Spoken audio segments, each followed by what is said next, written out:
তো গাইস বাবুকে রেখে আমি রান্নাঘরে গেছিলাম ভাত বসাতে। তারপর আমি সব জোগাড় করে নিয়েছিলাম, কারণ ওকে নিয়ে গেলে যেগুলো কাজ করা যাবে না, তো তার জন্য আমি একটু কাজ গুছিয়ে তারপরে জানি ওকে নিয়ে আসবো। তো তার মাঝখানে ওকে আমি দরজা বন্ধ করে রেখে গেছিলাম, একটু কান্নাকাটি করছিল। আর তারপরে আমি একটু কথা বলছিলাম, তারপর একটু পরে চুপ হয়ে গেছিলো। কিন্তু ঘরের কন্ডিশনটা শুধু যদি তোমাদের দেখাই, তো ওকে আগে দেখে নাও। দেখো পুরো আটা প্যাকেট কি অবস্থা করেছে,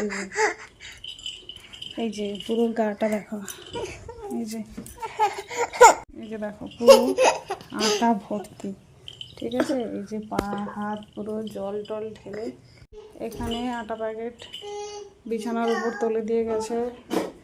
তারপর তারপরে আমাদের এই ঘরটা দেখো, মাছের ঘরটা।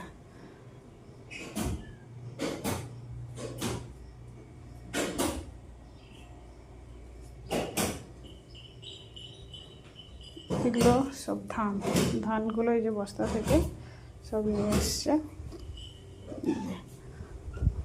এখানে জল ঢেলেছে, আর ওর অবস্থাটা এই যে